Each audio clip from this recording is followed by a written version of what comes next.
Magandang oras na naman sa inyong lahat mga kaibigan. Impeachment complaint laban kay Pangulong Ferdinand Bongbong Marcos Jr. inihain na. Ito ang ating pag-usapan ngayon. Pero bago lahat, huwag niyong kalilimutan na mag-subscribe sa ating channel. Kung hindi pa kayo subscriber, please like, comment, and share.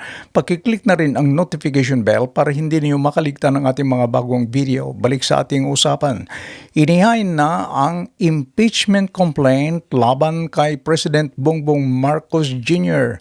Ang reklamong impeachment ay inihain ni Attorney Andre De Jesus sa opisina ni House Secretary General Chelo Garapil. Ang nasabing reklamong impeachment ay inendorso ni Deputy Minority Leader at pusong Pinoy Party List Representative Jerny Nisay. Base sa reklamo, sinabi ni De Jesus, ang 6 na batayan para tanggalin ang Pangulo. Una, ipinag-utos at pinayagan umano ang pagkidnap at pagsuko kay dating Pangulong Rodrigo Duterte sa International Criminal Court. Pangalawa, ang umano'y isang adik sa droga na iginit niya ay nakasira sa paghuhusga at pamumuno bilang Pangulo. Pangatlo, ang di umano'y hindi pagbito sa mga hindi nakaprogramang paglalaan at iba pang labag sa Constitution ng mga provisions sa GAA para sa year 2023, 2024, 2025 at 2026. At pangapat, na kinabang di umano sa mga kickback na naugnay sa mga pagpasok ng budget sa mga proyekto tungkol sa ghost control projects. At panglima, lumilika umano ng Independent Commission for Infrastructure para protektahan ang mga tiwaling kalyado. Panganim, paglabag umano sa Constitution at pagtataksil sa tiwala ng publiko sa pamamagitan ng pagsuko kay Duterte sa ICC. Bilang reaksyon ng palasyo sa reklamong impeachment laban kay PBBM, tinawag itong walang basihan kahit hindi pa ito natatanggap ang kopya ng petisyon.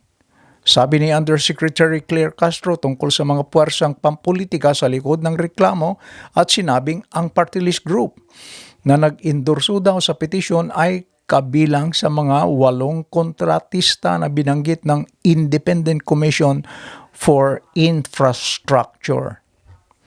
Sinabi ni Palace Press Officer Claire Castro na ang mga issue sa impeachment complaint ay matagal nang nasagot ng administration at ang mga aksyon ng Pangulo ay nasa loob ng batas at constitution. Ang Pangulo daw ay magpapatuloy sa pamamahala at pagtitiyak na ang mga serbisyong pampolitiko ay mananatiling walang tigil at ang gawain ng pamahalaan ay mananatiling nakatuon sa pagpapabuti ng buhay ng ating mga kababayan. Samantala, itinanggi naman ni House Deputy Minority Leader at pusong Pinoy Party List Representative Jerny Nisay ang nag-endorso ng impeachment complaint laban kay PBBM na siya ay nagtrabaho para kay Vice President Sara Duterte. Ayon sa kanya, nang inilapit sa kanya ni Attorney Andre, pinag-aralan niyang mabuti ang nasabing impeachment. Hindi lang naman daw siya ang nag-aral nito, pati yung mga legal nila. Kaya ang sabi pa niya, ilang weeks daw nilang pinag-aralan at nakita nila na ito yung hinahanap ng ating mga kababayan. Pero nauna rito, sinabi na ni Deputy Speaker at National Unity Party Chairman Ronaldo Puno, noong last week, sinabi na niya na anumang hakbang para i-impeach si Pangulong Ferdinand Marcos Jr., ayon sa kanya, wala silang nakikitang makatotohanang batayan para suportahan ang naturang reklamo. Sinabi ng mambabatas ng Antipolo City na ang kanyang partido ay hindi makahanap ng anumang batayan para sa impeachment sa ilalim ng ating Constitution at sinabing wala siyang nakikitang anumang batayan para pagsampa ng isang impeachment laban kay Pangulong Marcos Jr. At sa aking pananaw naman, malamang na ibabasura ang nasabing impeachment laban kay Pangulo. Mas maraming mga kapanalig, mas maraming mga kaalyado ni President Marcos Jr. na members ng ating Kamara. Kaya mahihirapan na makuha ang 1/3 para mai-refer ito sa Senado. Baka sa Justice Committee may babasura na ito dahil hindi lulusot sa form and substance. Ang Justice Committee ay pinamumunuan ni Representative Jervil Luistro.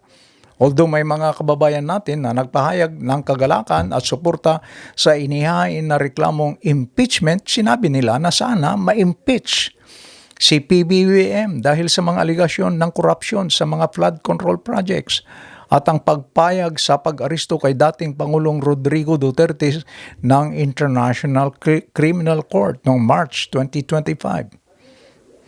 Pero may mga bumabatikos naman na ating mga kababayan na nagsabing walang basihan ang reklamo, lalo na yung issue tungkol sa paggamit ng illegal na droga. Tinawag nilang hearsay, chismis lamang ang umano'y paggamit ng droga ng ating Pangulo at walang sapat na ebidensya.